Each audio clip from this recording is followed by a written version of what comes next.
Per l'ottava giornata di seconda categoria, al Grondona va in scena il match tra Pontedecimo e la Resistente. Granata al quinto risultato utile consecutivo e nerorossi vogliosi di confermare l'ampia vittoria di settimana scorsa. Dirige l'incontro il signor Righetti della sezione di Genova. Partono fortissimo gli ospiti che trovano il vantaggio dopo soli 5 minuti. Garaventa riceve, stoppa, palleggia e sigla un gran gol insaccando il pallone nell'angolino. La Resistente che si spinge in avanti ancora 2 minuti dopo con Araca, che va dritto per dritto ma debolmente sfiora di poco il palo.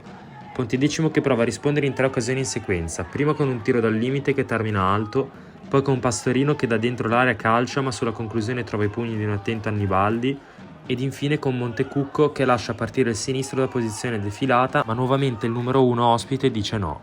Al 44esimo prova ad allungare la Resistente con Donato, il cui tiro però termina sull'esterno della rete. Nel recupero Garaventa viene lanciato in profondità verso la porta, ma viene fermato irregolarmente da Tirasso. Per il direttore di gara non ci sono dubbi, chiara azione da gol ed espulsione, rivediamo il tutto.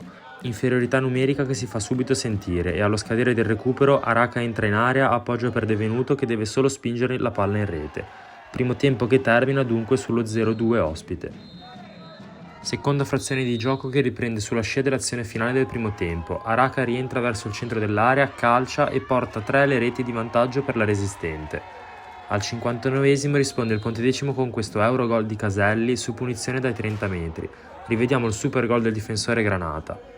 Passa un minuto e Pontedecimo che reclama calcio di rigore per questo intervento in area su Giuliana, ma il direttore di gara lascia correre.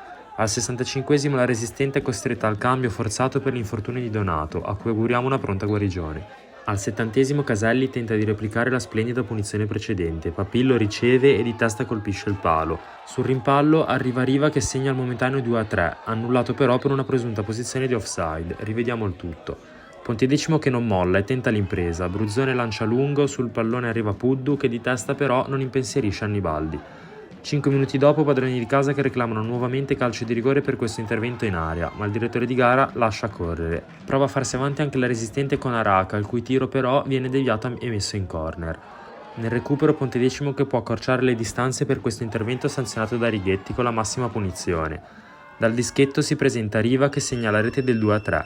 Secondo gol che però non basta a pareggiare i conti. La Resistente batte Pontedecimo conquistando 3 punti fondamentali per avvicinarsi alla zona play-off. Granata costretta a interrompere la striscia di 5 risultati utili consecutivi.